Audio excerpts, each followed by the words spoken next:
പാതിരാത്രി ഒരു 11:20 ഇപ്പൊ ശരിക്കും ഈ വീഡിയോ എടുക്കുമ്പോഴും എടുക്കണോ എടുക്കണ്ടേ എന്നുള്ളൊരു രണ്ട് മനസ്സിലാക്കണം. ചിലപ്പോൾ ഞാൻ ഇത് നാളെ എഡിറ്റ് ചെയ്യുമ്പോൾ പോസ്റ്റ് ചെയ്യാണ്ടിരിക്കും, ചിലപ്പോൾ ഞാൻ പോസ്റ്റും ചെയ്യാൻ പറയാൻ പറ്റില്ല.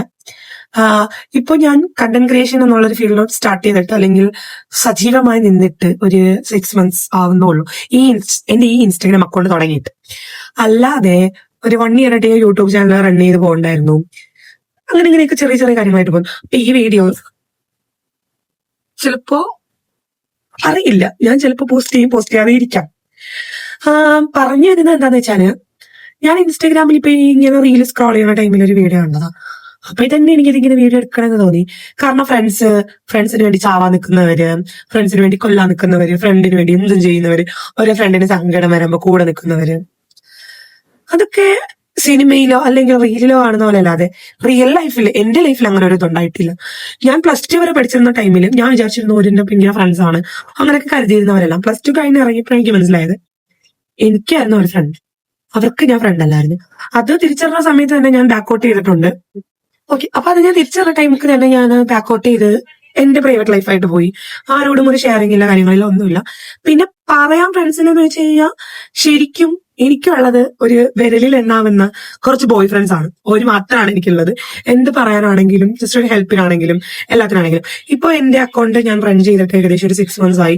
എന്റെ ഇതിനകത്തുള്ള ഫോളോയിങ്ങിൽ എനിക്ക് അറിയാത്ത പേരാണ് കൂടുതലും. പിന്നെ എനിക്ക് അറിയുന്ന കുറച്ച് നല്ല പേര് എപ്പോഴും കമന്റ് ഇടുകയോ ലൈക്ക് ചെയ്യുകയോ സ്റ്റോറിലേക്ക് ഒക്കെ ചെയ്യുന്ന കുറച്ച് നല്ല ആൾക്കാർ എന്റെ നാട്ടിൽ നിന്നുള്ള എനിക്ക് പരിചയമുള്ള, ഈവൻ ഞാൻ ചിക്കൻ വാങ്ങിക്കാൻ പോകുന്ന കടയിലെ ചേട്ടന്മാര് പോലും. എനിക്ക് അത്രയും സന്തോഷമുണ്ട് നിങ്ങളെ പറയാനായിട്ട്. അല്ലാതെ എന്റെ അക്കൗണ്ടിനകത്ത് എനിക്കൊരു ഫ്രണ്ട്സ് ആരുമില്ല. ഞാൻ കൂടുതലും ഫോളോ ചെയ്തിട്ടുള്ളത് എന്റെ ബ്രദറിന്റെ സിസ്റ്ററിന്റെ ഒക്കെ ഫ്രണ്ട്സിനെയാണ്. എന്റെ ഫ്രണ്ട്സിനേക്കാൾ കൂടുതൽ സപ്പോർട്ട് എനിക്ക് തരുന്നത് അവരാണ്. എന്നെ ഒരു ഇത്തായെ പോലെ കാണുന്നത്, അങ്ങനെയൊക്കെ ഉള്ള കുറെ, കൂടുതൽ എന്റെ ബ്രദറിന്റെ ഫ്രണ്ട്സ് ആണ്. എനിക്ക് 2 ബ്രദേഴ്സ് ഉണ്ട്, അവന്മാരുടെ ഫ്രണ്ട്സ് ആണ് കൂടുതലുള്ളത്. ഈവൻ സപ്പോർട്ട് ചെയ്യില്ല എന്ന് മാത്രമല്ല, എന്റെ അക്കൗണ്ടിൽ വരുന്ന വീഡിയോസും സ്റ്റോറീസും പക്കായിട്ട് ഒരു വാച്ച് ചെയ്യുന്നുണ്ട്. എന്നിട്ട് എനിക്ക് വരുന്ന നെഗറ്റീവ് കമന്റ് എല്ലാം ഇവരാ ലൈക്ക് ചെയ്യുന്നത്. അമ്മാതിരി നല്ല സ്നേക്സ് ആണ് എനിക്കുള്ളത് ഫ്രണ്ട്സ് ആയിട്ട്. പിന്നെ കണ്ണാടി ആയിരിക്കാൻ പറയാൻ പറ്റില്ല, അറിയാൻ പറ്റില്ല. കൂടെ ഉള്ള ഒരാളിങ്ങനെ രക്ഷപ്പെട്ട് പോവോ എന്നുള്ള പേടിയായിരിക്കും, അല്ലെങ്കിൽ അസൂയ ചൊറിച്ചില് അങ്ങനെ എന്തെങ്കിലുമൊക്കെ ആയിരിക്കാം. പിന്നെ കൂടുതലും അത് ഇതേപോലെ പറയാനാണെങ്കിൽ എന്റെ നാട്ടിലുള്ളവരും പറയാനുള്ള 1-2 നല്ല ആൾക്കാരാണ് എന്റെ നാട്ടിലുള്ള കുറച്ച് പേര് എന്റെ അക്കൗണ്ടിൽ ഫോളോയിങ് ആയിട്ടുള്ളത്. അതെല്ലാവരും കമന്റ് ചെയ്യണം കേട്ടോ. ഞാൻ കാണുന്നവരെല്ലാം ഫോളോ ചെയ്യാറുണ്ട്, എനിക്ക് കൂടുതൽ കമന്റ് വരുന്നവരൊക്കെ ഫോളോ ചെയ്യാറുണ്ട്. ഞാൻ കാണാത്തവരെയാണ് ഞാൻ ഫോളോ ബാക്ക് ചെയ്യാത്തത്. എന്നെ സപ്പോർട്ട് ചെയ്യുന്ന എനിക്കറിയുന്ന എല്ലാവരെയും ഞാൻ തിരിച്ച് ഫോളോ ചെയ്യാറും ലൈക്ക് ചെയ്യാറൊക്കെ ഉണ്ട്. ഇത് പറയാൻ കാരണം എനിക്ക് മാത്രമാണോ ഫ്രണ്ട്സ് ഇങ്ങനെ? നിങ്ങൾക്കൊക്കെ എങ്ങനെയാണ്? കമന്റ് ചെയ്യട്ടോ. ബൈ.